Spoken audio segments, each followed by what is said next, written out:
Hello, what's up mga Teng? Welcome back to my channel. This is Teng03, ang inyong lingkod, muling nagbabalik. Kung ikaw ay bago pa lang dito sa aking channel, please subscribe ka na sa aking channel. I-ring mo na rin yung bell para lagi... Hoy! I-ring mo na rin yung bell para lagi ka updated sa latest video ng aking channel. Bali na punta uli dito sa bahay ang aking pinsan para magpa-install uli sa kanyang Nmax version 1 ng mudguard sa harapan, tsaka yung rubber mudguard sa likodan. Then nagpa-install na rin siya ng ano yung tawag dito? Kasi bisado yung mga nasa Nmax sa scooter. Yung sa makeover ng radiator niya. Tara, samahan niyo ako na i-install natin yan. Pero bago yan, intro muna tayo.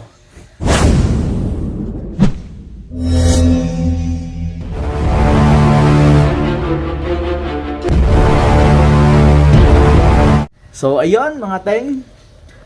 Pero bago uli iyon, shoutout ko muna si Yari James Ramos. Shoutout sa iyo, Yari. Maraming salamat sa lagi mong padala dito sa bahay. Yun. So, let's go.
So ayun mga Teng, yung una natin binutas, hindi natin natuloy. Ito yung naggawa natin kasi nga po tumatama dun sa may pinaka-araro, kaya iginit na natin.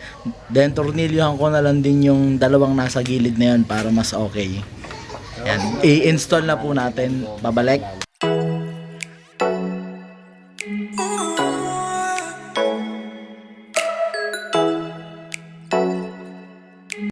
So ayun mga Teng, na-i-install na po natin. Gumamit tayo ng 4 na screw, dalawa sa gilid, dalawa sa gitna. Then na-install na po natin tong radiator cover ng ating Nmax. Then pati itong mudguard sa likod. Ayan, angas. So hanggang dito na lang.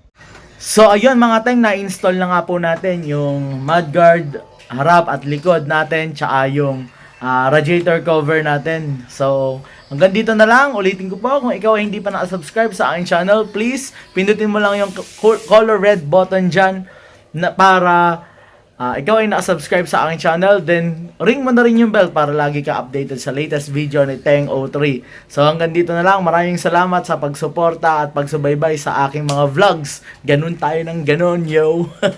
So hanggang dito na lang. Peace out.